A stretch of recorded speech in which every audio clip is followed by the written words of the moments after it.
Muntik nang magkainitan si Adrian Nocum at Justin Brownlee sa loob ng court mga idol. Pisikalan, banggaan at walang gustong umatras sa pagitan ng rain or shine at Ginebra. Pero habang nakatuon ang lahat sa tensyon ng laro, unti-unting sumabog si RJ Abarientos na parang si SGA sa kanyang mga galawan. At dahil doon, isang panalo na naman ang naghatid sa Barangay Ginebra pabalik sa finals. Pero bago natin simulan, subscribe ka muna para updated ka sa mga bago nating uploads. Ano, tara mga idol, mukhang ibang RJ Abarientos na naman ang sumalang ngayong gabi. At habang pilit hinahanap ng rain or shine ang sagot sa opensa ng Barangay Ginebra, mas lalo namang umiinit ang mga kamay ni RJ Abarientos at Justin Brownlee. Sa opening pa lang ng laro, agad nagpakawala ang Ginebra ng 4-0 run. Parang gustong iparamdam agad ng Barangay na wala silang balak ibigay ng libre ang Game 6. Pero hindi naman nagpauli ang rain or shine. Unang puntos nila ay Adrian Nocum agad mula sa Rainbow Country. At doon nagsimulang maging palitan ng suntok ang laban. Sa kabilang banda, maaga ring nagparamdam si RJ Abarientos, perimeter jumper. At habang tumatagal ang laro, parang lalo siyang nagiging komportable sa opensa ng Ginebra. Under 5-minute mark, bumawi naman si Stephen Holt. Back-to-back 3-pointers ang kanyang pinakawalan para maitabla ang laban at buhayin ang crowd ng Barangay. Pero ayaw magpatalo ng rain or shine. Gandang pasa ni Nocum papunta kay Jalen Johnson para isang malakas na dunk. Mabilis na sagot naman agad si Justin Brownlee. Hanggang ngayon, hirap pa rin talagang makahanap ng paraan ang rain or shine kung paano pigilan ang import ng Barangay. Parang kahit anong depensa ang gawin nila, nakakahanap pa rin ng paraan si Justin Brownlee para makapuntos. At bago matapos ang unang quarter, may mensahe pa si RJ Abarientos para sa depensa ng rain or shine. Harap-harapan niyang tinirahan si Jonard Clarito mula sa 3. Walang alinlangan. 22 all tayo matapos ang first quarter. Pagpasok ng second quarter, si RJ pa rin agad ang bumungad. Counted foul agad para sa batang guard ng Ginebra. Hindi man niya nakumpleto ang free throw, kitang-kita na agresibo talaga siya ngayong laro. Sunod namang nagpakita ng magandang chemistry ang Barangay. Gandang pasa ni Gray papunta sa ilalim para kay Isaac Go. Basket na, may kasama pang foul. Nakumpleto pa ang bonus free throw, pero ayaw pa rin bumitaw ng rain or shine. Si Gian Mamuyak naman ang sumagot para putulin ang momentum ng Ginebra. At isa sa pinakamagandang atake niya ang nangyari ng lampasan niya mismo ang depensa ni Brownlee para sa isang tough finish. Habang papalapit ang halftime, mas lalo na namang umiinit ang bakbakan. Under 3-minute mark, duguan na naman si Troy Rosario matapos isang matinding contested layup. Talagang walang libreng puntos sa seryeng ito. Kiskisan, banggaan at puro hustle plays. Samantala, tahimik namang pinapatay ng Ginebra ang depensa ng rain or shine. Perfect alley-oop pass mula kay Scottie Thompson papunta kay Justin Brownlee. Easy finish para sa Barangay, 42-52. At dito na tuluyang nag-init si RJ Abarientos. Parang bawat bitaw niya ng bola ay may kumpiyansa. At mas masakit pa para sa rain or shine, halos walang mintis ang kanyang mga tira.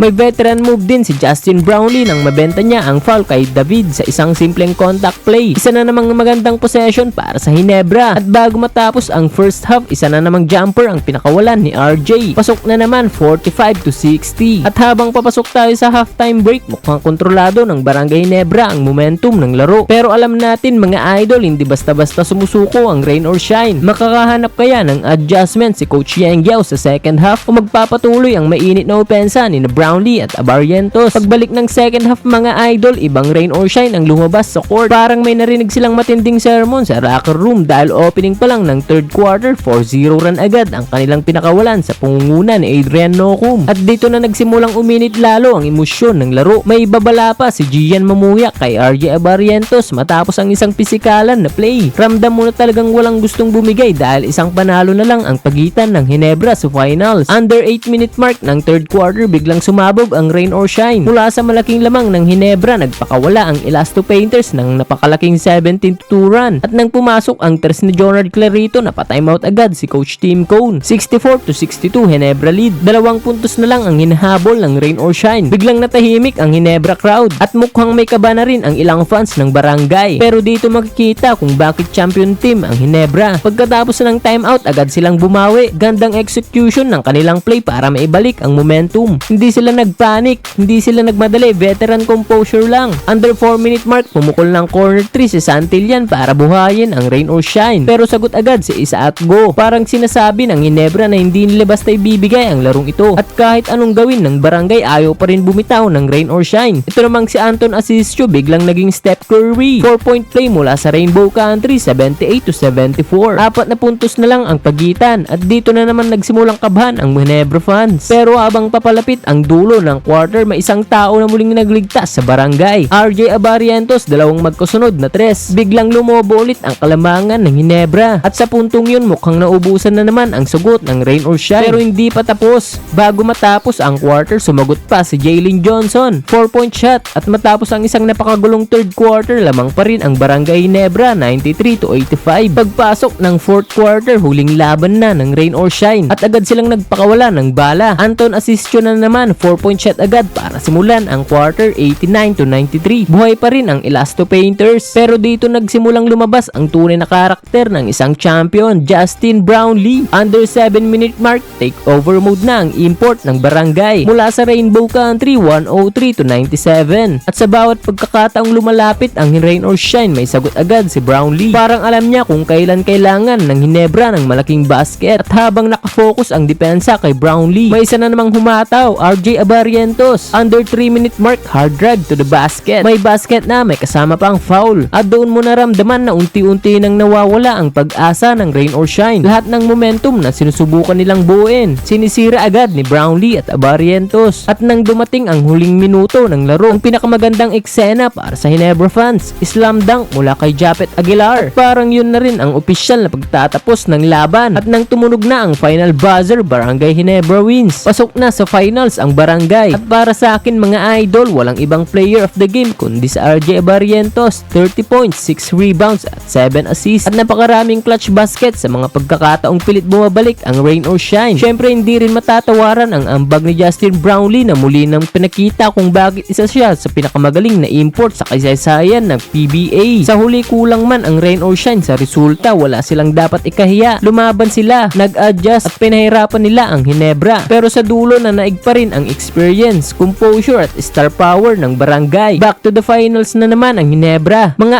idol, ano ang masasabi nyo sa naging serye ng rain or shine at Ginebra? At kaya bang dalhin ni na Brownlee at Abarientos ang barangay hanggang kampyonato? Comment nyo na sa baba ang inyong opinion. At kung nagustuhan nyo ang video na ito, huwag kalimutang mag-like, comment at subscribe para updated kayo sa mga bagong PBA recaps, balita at analysis.